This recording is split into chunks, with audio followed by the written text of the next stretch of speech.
Before anything could change, existence needed movement. And before anything could matter, existence needed consequence. This is the moment the universe learned how to pass and how to become. So, there was once a reality that did not know sequence. No dawn, no ending, no memory, no expectation. Creation had already awakened in form, in light, in energy, yet nothing progressed. Imagine a flame that never flickers, a wave that never travels, and a breath that never releases. Existence was complete and therefore unfinished, because what never changes cannot live.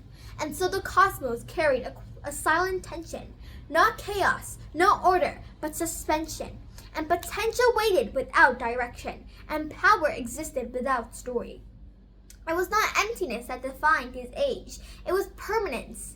And permanence is the stillness silence of all. So, change is not just merely emotion. It is change is sequence. For something to transform, there must be a before and an after. And for something to grow, it must pass through states. For something to end, it must first begin. But in the earliest existence, nothing happened. Stars did not rise, light did not travel, and energy did not evolve. And everything simply was. And so reality reached a threshold, a quiet inevitability within the structure of existence itself. Not a decision, not a creation, a requirement. And from that requirement, a new principle emerged, not an intensity, not a force in the familiar sense, but a condition through which all things could move. Time. It did not enter the universe. It unfolded from within it. And time was not introduced. Time was realized. And in that realization, the universe experienced its first transition, and presence became a passage. And so, at first, nothing dramatic occurred. There was no sound of beginning, no cosmic proclamation, no instant transformation. Instead, the change was subtle, beyond perception. A moment distinguished itself from another moment, and a state gave way to a new state, and duration appeared. And it was the smallest possible shift, and yet it altered everything. And for the first time, existence could no longer remain identical to itself. And movement gained meaning, and energy gained direction, and light gained travel. And the universe began to flow. Time did not push, it did not guide, and it did not intend. Time allowed, and allowance is the foundation of becoming. With time, existence encountered a phenomenon previously impossible: loss. What had been present could now be past. What had not yet occurred could now be anticipated. Memory was born, and expectation was born. These were not thoughts, not yet, but structural realities of existence itself. A state no longer defined eternity. A state defined an interval. And this is the secret truth of time. Time does not take existence away. Time reveals that existence transformed. A star shining is not a fixed event. It is a duration of burning. A form existing is not permanence. It is persistence across change. To exist within time is to participate in unfolding. And so, when existence became finite in experience, the value emerged. What can end can matter, and what can be lost can be cherished, and what can change can be meaningful. Without time, there is no urgency, and without urgency, there is no significance. Endings do not diminish existence, they illuminate it. A moment matters precisely because it cannot remain. This was not tragedy, this was transformation. The universe had not become fragile, it had become alive. Yet time alone could not provide structure. Flow without pattern is drift, and sequence without coherence is randomness.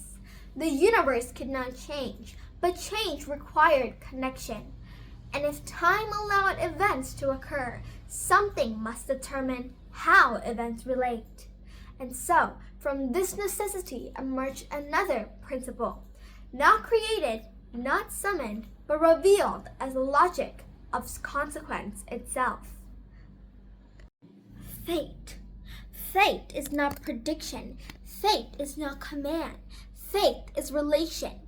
Every beginning implies continuation. Every action implies outcome. And every existence participates in a web larger than itself. If time is the possibility of movement, fate is the meaning of movement. And so let's get into the weaving of consequence. Where time created succession, fate created connection. And events were no longer isolated moments. They became threads in a tapestry. Nothing occurred without implication, and nothing existed without influence. And this is the essence of fate. Not that everything is predetermined, but that everything is consequential. And so, fate does not remove freedom, but fate gives freedom. Wait. And choice matters only where outcome exists. And action matters not only where effect follows. Through fate, existence gained continuity. And so, the partnership of time and fate. Time and fate are often misunderstood as opposing forces, but really one represents change and the other represents structure. But really, when they collide, one opens possibility and the other shapes inevitability. And yet they do not compete, but rather time provides the field of becoming and fate provides the pattern of becoming. And time moves forward and fate connects forward movement to meaning. And together they created history, their collision. History is not just merely what happened. History is the unfolding relationship between events. Without time, there is no sequence. And without fate, there is no story.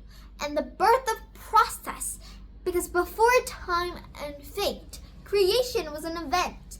And after them, creation became a process. And stars would ignite and exhaust. And worlds would form and transform. Structures would emerge and dissolve. And really, even power itself became dynamic. And strength could grow. And wisdom could accumulate. And order could shift. Existence was no longer a static reality. It became a living continuum. And really the first limitation of it all.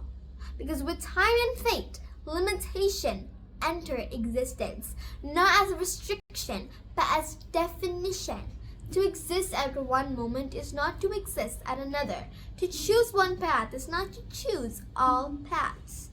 Limitation defines identity. And so, without boundaries, nothing really can be distinct. Without distinction, nothing could be known. And time created boundaries between moments. And fate created boundaries between outcomes. And identity became possible. And let's really get into the fact of the cosmic rhythm. Time established rhythm, and fate established harmony. And expansion and contraction, beginning and resolution, emergence and transformation was all gathered up into one pot because reality acquired cadence. And this rhythm would echo through every scale of existence, from the turning of galaxies to the beating of a heart, to the unfolding of a single life. The universe was no longer silent presence. It became movement with meaning. Though this story belongs to the cosmos, its truth lives within us. Every memory we hold is time preserved. Every consequence we face is fate revealed. We experience what the universe first discovered, that existence is not static being, but meaningful becoming. We do not just simply live, we unfold. And our lives are not objects, they are processes.